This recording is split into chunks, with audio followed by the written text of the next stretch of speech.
Hello, everybody. Thank you so much for tuning in today. This is the Bodega Cat Book Club Financial Edition. And today we're going to continue our reading of The Creature from Jekyll Island by G. Edward Griffin. And we are reading chapter 11. I'm going to start a new chapter today. And this will be part 1. Okay. All right. I'm going to move the camera in a little bit so you guys can see. If you have a book, you can follow along with us in your book. If not, you could follow with us here on the screen. Whatever's comfortable for you. Okay, we're moving right along with this book. This is a 600 some page book, but we're doing good. Okay, section 3, the new alchemy. The ancient alchemists sought in vain to convert lead into gold. Modern alchemists have succeeded in that quest. The lead bullets of war have yielded an endless source of gold for those magicians who control the mandrake mechanism. The startling fact emerges that without the ability to create fiat money, most modern wars simply would not have occurred. As long as the mechanism is allowed to function, future wars are inevitable. This is the story of how it came to pass.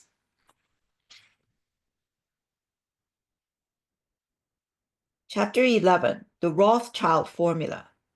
The rise of the House of Rothschild in Europe, the transition among financiers of profiting from both sides of armed conflict, the formula by which war is converted into debt and debt converted back into war. So far, we have adhered closely to the subject of money and the history of its manipulation by political and monetary scientists. Now we're going to take a short detour along a parallel path and view some of the same historical scenery from a different perspective. As we progress, it may seem that we have lost our way, and you may wonder what connection any of this can possibly have with the Federal Reserve System. Please be assured, however, it has everything to do with it, and when we finally return to that topic, the connection will have become painfully clear. The profits of war.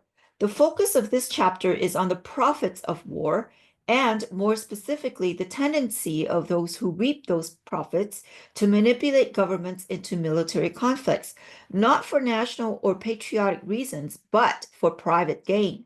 The mechanism by which this was accomplished in the past was more complex than simply lending money to warring governments and then collecting interest, although that was part of it. The real payoff has always been in the form of political favoritism in the marketplace. Writing in the year 1937, French historian Richard Lewinson explains, although often called bankers, those who financed wars in the pre-capitalist periods were not bankers in the modern sense of the word. In the modern sense of the word. Unlike modern bankers who operate with money deposited with them by their clients, or in more recent times carried out of nothing by the central bank, e.g., they generally worked with the fortune which they themselves had amassed or inherited, and which they had lent at a high rate of interest. Thus, those who risked the financing of a war were, for the most part, already very rich. And this was the case down to the 17th century. When they agreed to finance a war, these rich lenders did not, however, always attach great importance to the rate of interest. In this respect, they often showed the greatest compliance to their august clients. But in return, they secured for themselves privileges which could be turned into industrial or commercial profit, such as mining concessions, monopolies of sale or importation, etc.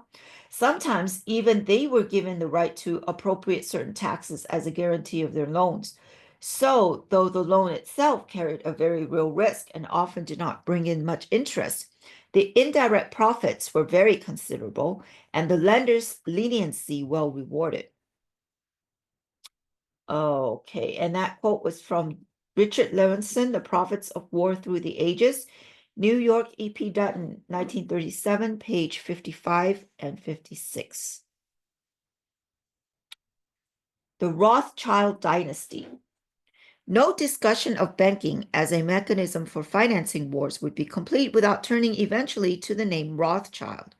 It was Mayer Amschel Rothschild who is quoted as saying, "Let me issue and control a nation's money, and I care not who writes the laws." And that quote was from quoted by Senator Robert L. Owen, former chairman of the Senate Committee on Banking and Currency and one of the sponsors of the Federal Reserve Act, National Economy and the Banking System. Washington, D.C., U.S. Government Printing Office, 1939, page 99. This quotation could not be verified in a primary reference work. However, when one considers the life and accomplishments of the elder Rothschild, there can be little doubt that the sentiment was, in fact, his outlook and guiding principle.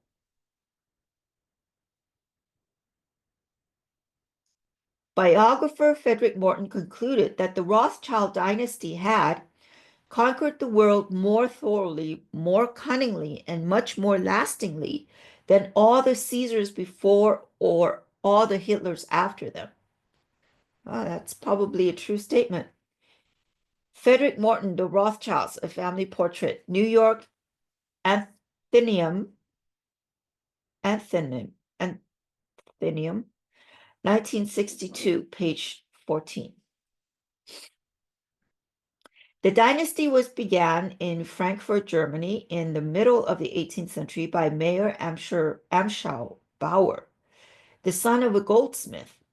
Mayer became a clerk in the Oppenheimer Bank in Hanover and was eventually promoted to junior partner. After his father's death, he returned to his home in Frankfurt to continue the family business. Over the door hung a red shield with an eagle as a sign to identify the establishment.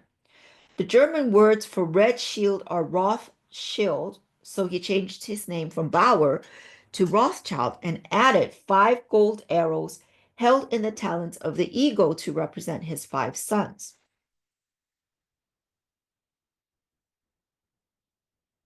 The Rothschild fortune began when Mayer adopted the practice of fractional reserve banking. As we have seen, he was not alone in this, but the House of Rothschild greatly surpassed the competition. This was due to his sharp business acumen and also because of his 5 most unusual sons, all of whom became financial power centers of their own. As they matured and learned the magic of converting debt into money, they moved beyond the confines of Frankfurt and established additional operations in the financial centers, not only of Europe, but of much of the civilized world. Throughout the first half of the 19th century, the brothers conducted important transactions on behalf of the governments of England, France, Prussia, Austria, Belgium, Spain, Naples,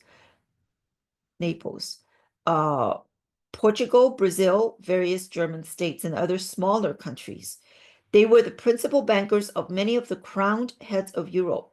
They made large investments through agents in markets as distant as the United States, India, Cuba, and Australia. They were financiers to Cecil Rhodes, making it possible for him to establish a monopoly over the diamond fields of South Africa. They are still connected to the De Beers. And that was from Morton, page 145 and 219.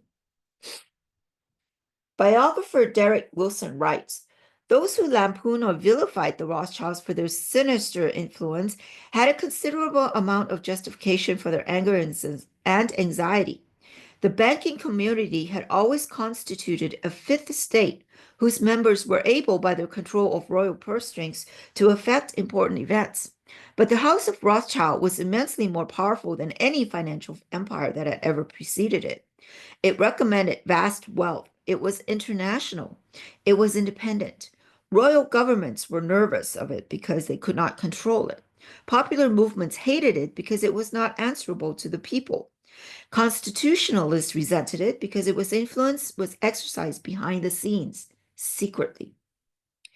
And this quote was from Derek Wilson, "Rothschild, the Wealth and Power of a Dynasty." New York, Charles Scribner's Son, 1988, page 79, 98 to 99. Secrecy, of course, is essential for the success of a cabal, and the Rothschilds perfected the art. By remaining behind the scenes, they were able to avoid the brunt of public anger, which was directed instead at the political figures which they largely controlled. This is a technique which has been practiced by financial manipulators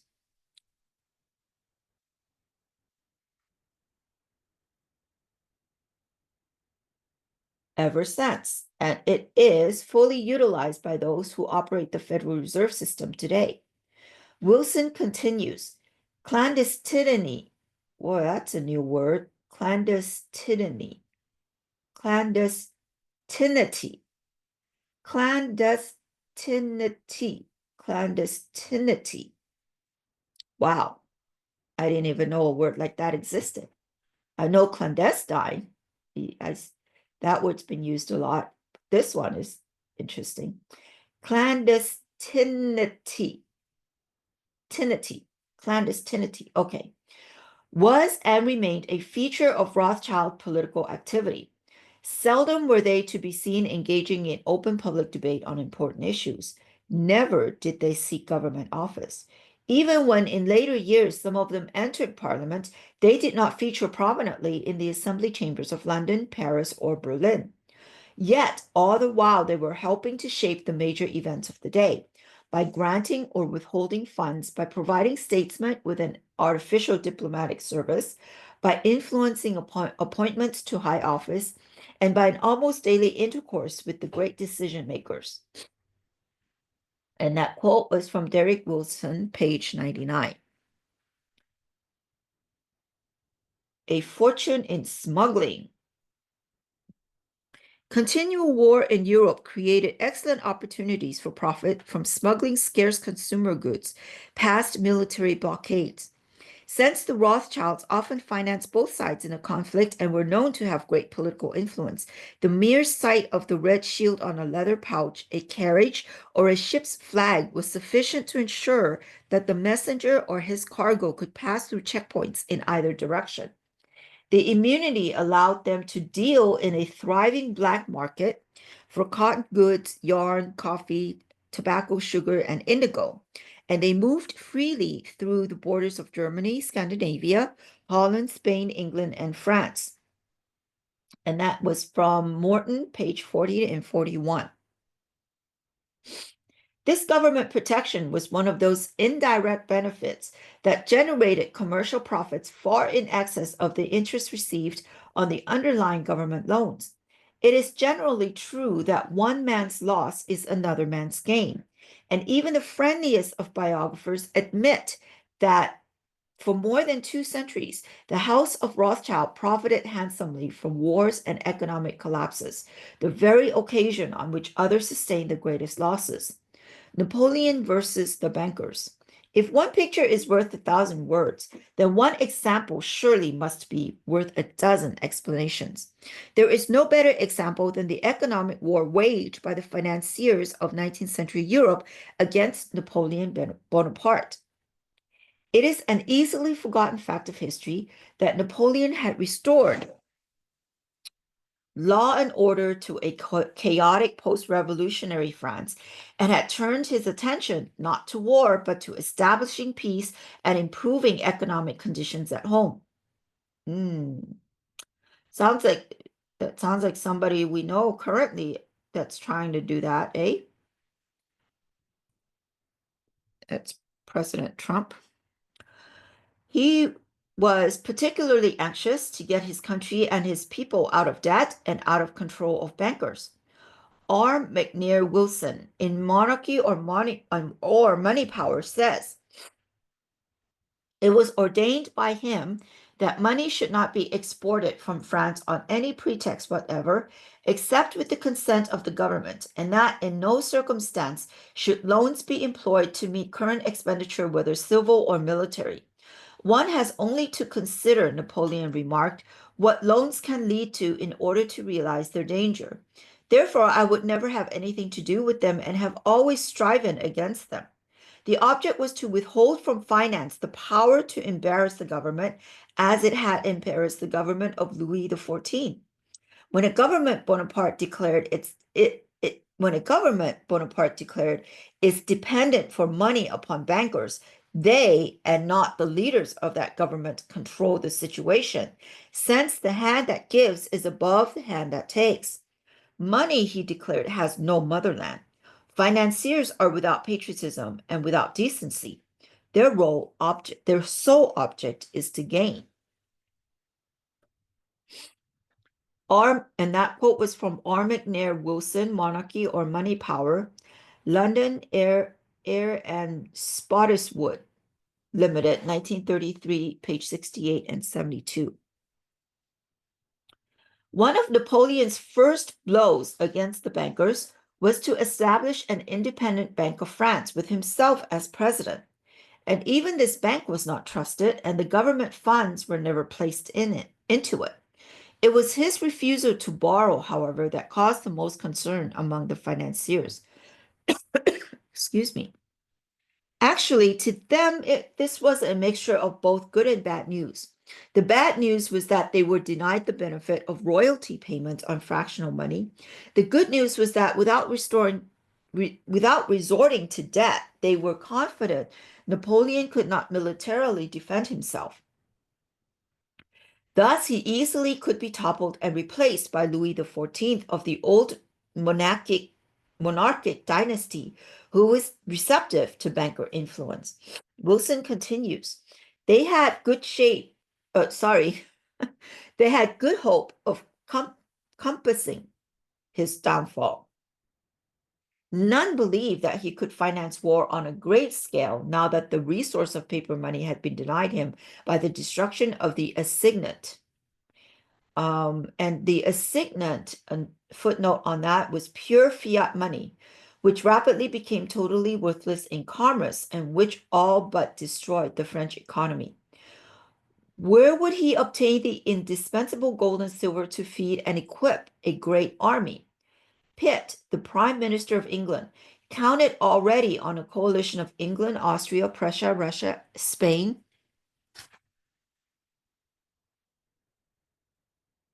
Sweden, and numerous small states. Some 600,000 men would be put into the field. All the resources of England's wealth, that is to say, of the world's wealth, would be placed at the disposal of this overwhelming force. Could the Corsican muster 200,000? Could he arm them? Could he feed them?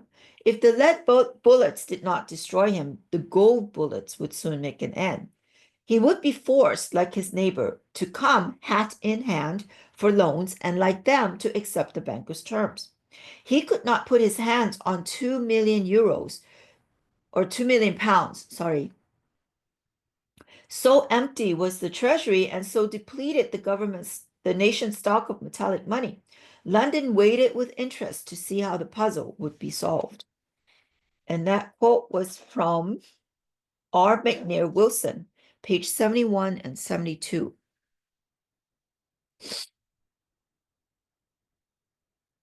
Napoleon solved the puzzle quite simply by selling off some real estate. Those crazy Americans gave him 3 million pounds for a vast swamp called Louisiana. A plan to destroy the United States.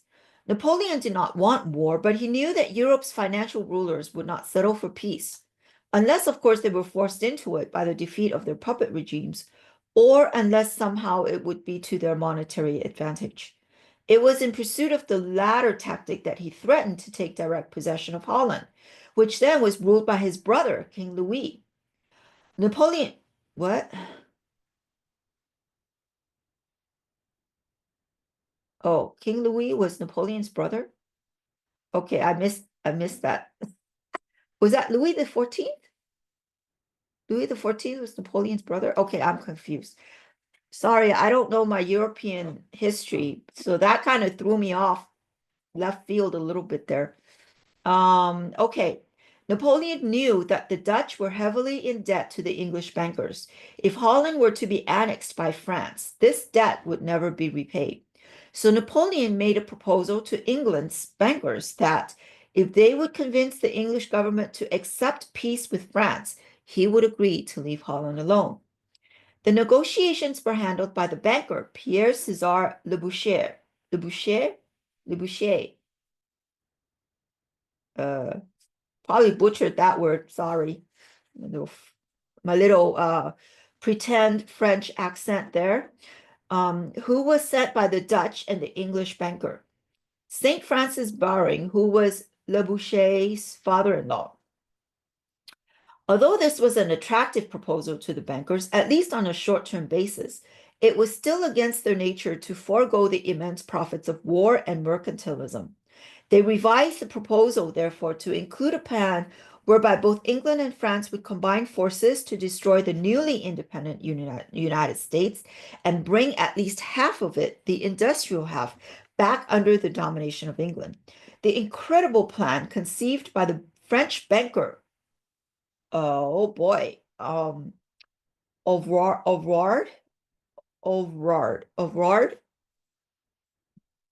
called for military invasion and conquest, followed by division of the spoils. England would receive the northern states united with Canada, while the southern states would fall to France. Napoleon was to be tempted by offering him the awesome title of King of America. McNair Wilson tells us, Leboucher, wrote to Baring in March 21 and enclosed a note for British Foreign Secretary Wesley, dictated by, oh boy, all these French names, dictated by Overard, which ran, from a conqueror, he, Napoleon, is becoming an preserver.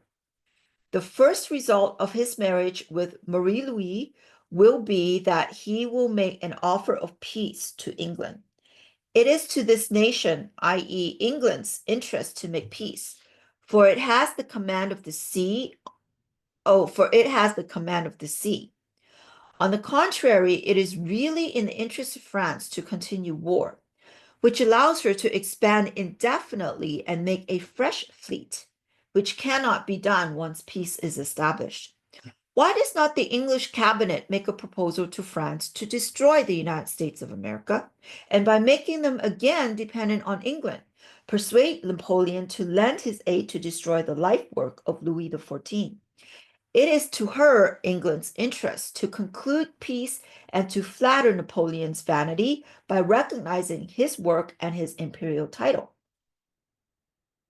The cabinet discussed the proposals and approved them.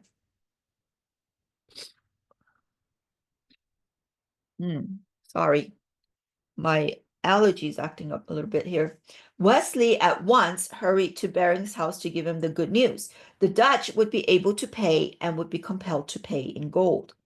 Unhappily, Napoleon found out what was afoot and took somewhat strong objections to the plan of a joint attack on the United States. He arrested Overard, dismissed and exiled Fouché, and published the whole story to the grave distress of Wesley and Baring. Okay, and that quote was from R. McNair Wilson, page 81 and 82. It must not be concluded from this that Napoleon was a paragon of virtue or a champion of honest money. His objection to the bankers was that the monetary power was able to threaten the sovereignty of his own political power. He allowed them a free hand while they served the purpose of the state. Then, when the need for military financing subsided, he would condemn them for making unholy profits and simply take it from them in the name of the people. If the bankers protested, they were sent to prison. And so the battle lines were drawn. Napoleon had to be destroyed at all costs.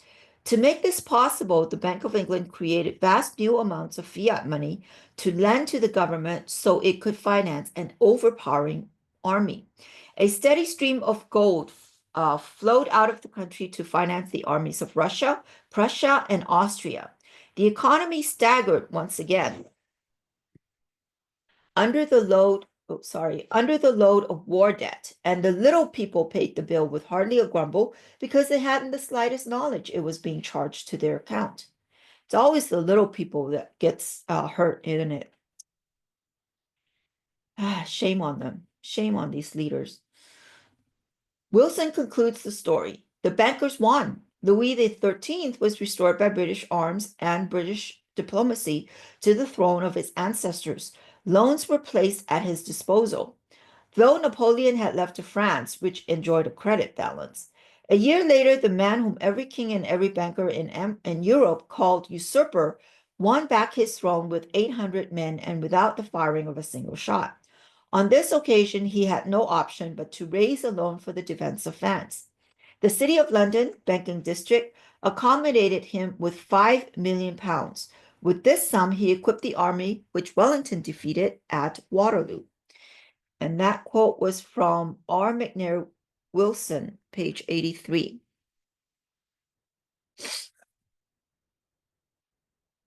Gold for the Duke of Wellington. One of the most fascinating and revealing episodes to be recorded by Rothschild biographers concerns the smuggling of a large ship of gold to finance the Duke of Wellington, who was attempting to feed and equip an army of Portugal and in the Pyrenees Mountains between Spain and France. It was not at all certain that Wellington would be able to defeat Napoleon in the coming battle, and the Duke was hard-pressed to convince bankers and merchants in Portugal and France to accept his written promises to pay, even though they were officially guaranteed by the British government. These notes were deeply discounted, and Wellington was desperate for gold coin. It was at this point that Nathan Rothschild offered the services of himself and his brothers. With an efficient smuggling apparatus already functioning throughout Europe, he was able to offer Wellington much better terms while still making a magnificent profit. But to accomplish this, the gold had to pass right under Napoleon's nose. Frederick Morton describes the scene. There was only one way to route the cash, through the very France England's army was fighting. Of course, the Rothschild blockade running machine already had superb cocks whirling all over Germany, Scandinavia, and England, even in Spain and southern France. But a very foxy new wheel was needed in Napoleon's capital itself. Enter Jacob, henceforth called James, the youngest of Mayer's sons. And that was from Morton, page 46.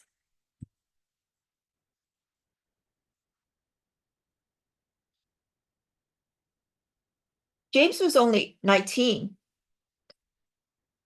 years old, but was well trained by his father in the art of deception. He arrived in Paris with a dual mission. First, he was to provide the French authorities with a false report about the British gold movement, with just enough truth in it to sound convincing. He presented the government with falsified, oh, sounds like the workings of a CIA, doesn't it? That's funny. He presented the government with falsified letters indicating that the English were desperate to halt the flow of their gold into France. The ploy paid off when the French authorities then actually encouraged the financial community to accept British gold and to convert it into commercially sound banknotes. Second, James was to serve as a vital link in a financial chain stretching between London and the Pyrenees. He was to coordinate the receipt of the gold into France and conversion of that gold into Spanish banknotes and the movement of those notes out of the country on their way to Wellington. All of this he did with amazing dexterity, especially considering his youth. Morton continues. Morton concludes. Excuse me. I just burped twice. In the space of a few hundred hours, Mayer's youngest had not only gotten the English gold rolling through France, but conjured a fiscal mirage that took in Napoleon himself. Interesting word, phrase, fiscal mirage. A teenage Rothschild tricked the imperial government into sanctioning the very process that helped to ruin it. The family machine began to hum. Nathan sent big shipments of British Guinness,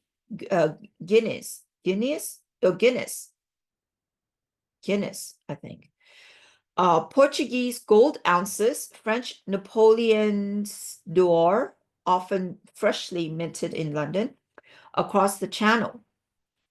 From the coast, James saw them to Paris and secretly transmuted the metals into bills on certain Spanish bankers.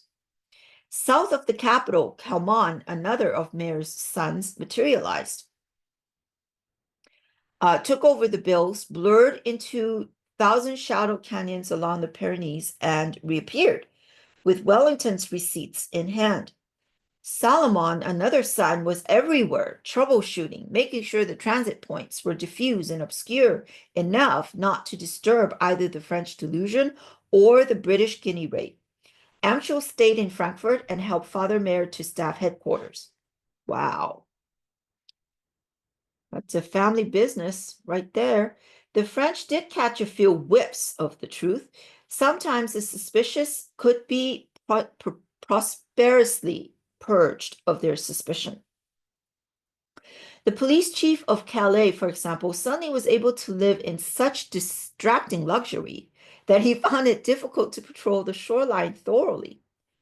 While Napoleon struggled his might away in the Russian winter, there passed through France itself a gold vein to the army starving in the empire's back door. And that's from Morton, page 47. At a dinner party in later years, Nathan casually summed up the episode as though it were merely a good piece of routine business. It probably is routine to the family, isn't it? Just another day at the office. He said the East India Company had 800 pounds worth of gold to sell. I went to the sale and bought it all. I knew the Duke of Wellington must have it.